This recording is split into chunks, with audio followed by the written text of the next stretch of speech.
Diputada, a ver, usted destacó en las últimas horas por ser una de las primeras funcionarias de la Asamblea Legislativa, paralelamente a la ministra de Justicia, que desde el gobierno confirmaban a través de un medio de comunicación la muerte del viceministro Rodolfo Illanes, y de repente el país como que se paralizaba, porque era difícil creer que un conflicto de esta naturaleza pudiese terminar nada menos que con el asesinato de una autoridad de gobierno, lo que no ocurría décadas y décadas atrás. Víctor Hugo, bueno, el país está de duelo, estamos todos de luto. Ha sucedido un hecho realmente horrendo.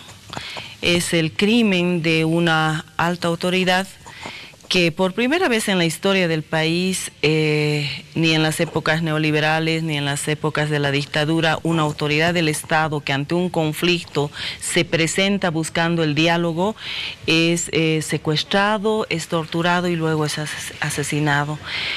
Por eso creemos que ha sido un acto tan vil que ha conmovido a toda la sociedad nacional e internacional.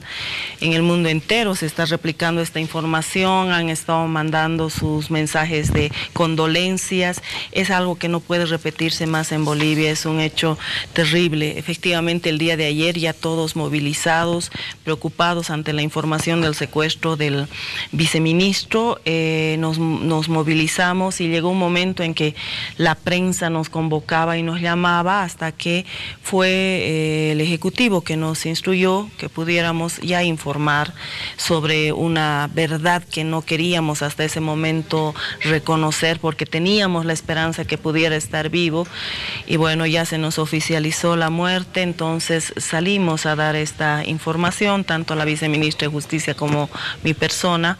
Debió haberse dado una conferencia de prensa de parte del ministro de Gobierno a las 9, se demoró de alguna manera esta conferencia, y bueno, fue así que tuvimos que dar esta triste noticia al país. A propósito de esa demora, diputada, es cierto, todos los medios desde muy temprano estaban atentos, primero en el Ministerio de Gobierno, después en Palacio de Gobierno, a la conferencia que se esperaba para que se oficialice evidentemente la información de que el viceministro Rodolfo Illanes había muerto. Pero ¿por qué la demora? ¿Lo hablaron después? ¿Dialogaron? ¿Por qué la demora? ¿Por qué se esperó desde las 9, 10, 11 de la noche, cuando ya a las 9 algunas otras autoridades ya habían dado esa información?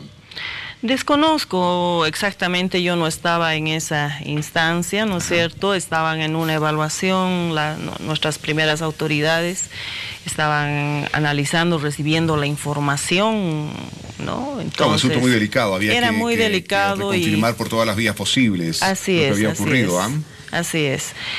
Y bueno, lo que pasó es que al final es una reflexión para todo el país, ¿no? Es una reflexión cómo un conflicto que pudo haberse resuelto llega a un desenlace tan fatal cuando hubo todas las condiciones para haberlo resuelto, ¿no? Quiero aclarar y creo que dejar bien claro que en todo momento el gobierno buscó el diálogo. El día antes del 6 de agosto, el presidente en persona habló con los dirigentes del movimiento cooperativista, invitándolos para una reunión después del 6 de agosto. Instruyó al ministro de Economía, por el día 8 los tenía que haber recibido, no fueron, no se presentaron los dirigentes. El día 9 el vicepresidente los invita a otra reunión, tampoco se presentan, y el día 10 ya aparecen las medidas de presión con una nueva demanda de 10 puntos. Quiero aclarar también que ya desde el mes de abril, mayo, en la Cámara de Senadores y en la Cámara de Diputados se consensuó con los dirigentes de los cooperativistas esta ley.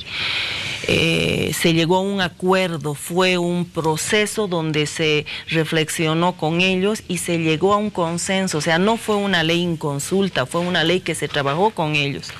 También es bueno aclarar que de alguna manera esta ley eximía al movimiento cooperativista del tema sindical, debido a que ellos presentaron el tema diciendo que eran socios, no eran patrones. entre ellos eran socios.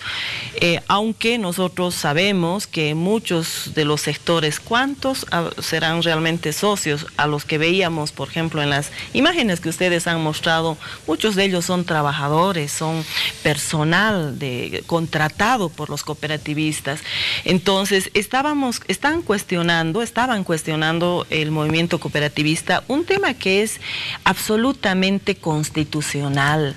Nosotros no podemos retroceder a la época en que solamente en épocas de dictadura es que se cerraron pues los sindicatos y no tenían derecho a sindicalizarse. No puede ser en un Estado democrático que un sector pida que no haya sindicato, ¿no es cierto? Era una demanda absolutamente antipopular, ilegítima, ilegal, de alguna manera. El presidente del Estado, Evo Morales, decía en las últimas horas de que detrás de esta movilización de los cooperativistas no había solamente una intención de reivindicación sectorial, sino más bien de conspiración.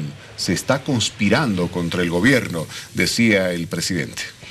Efectivamente, Víctor Hugo, porque habrá que develar y el Ministerio Público tiene ahora esa responsabilidad, ¿no es cierto? Porque aparece cuando el conflicto no estaba fuerte y había la posibilidad de un diálogo, porque aparecen unas detenciones, unas órdenes de detención que luego el ministro aclara que eran falsas. Y sale a la luz pública y es eso lo que enardece a los mineros. Tendrá también que esclarecerse por qué se habla de un tercer muerto que al parecer fue el detonante para que asesinaran al viceministro, ¿no es cierto?, cuando hasta este momento no aparece un tercer cuerpo. Tendrá que esclarecerse qué intereses han venido por detrás. Es importante también decir que efectivamente se están jugando algunos intereses económicos muy grandes.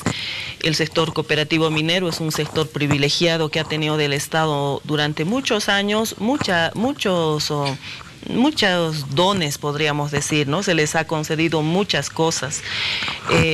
Y hay ciertos temas que son irrenunciables para nuestro Estado plurinacional. Uno de ellos es, por ejemplo, el tema de que está prohibido, pues, hacer negocios de manera directa con terceros, con transnacionales. Son 31 empresas transnacionales que están operando en las minas y de estas empresas tenemos concesiones de 30 años, de 25 años. Entonces estamos hablando de demandas por demás injustas.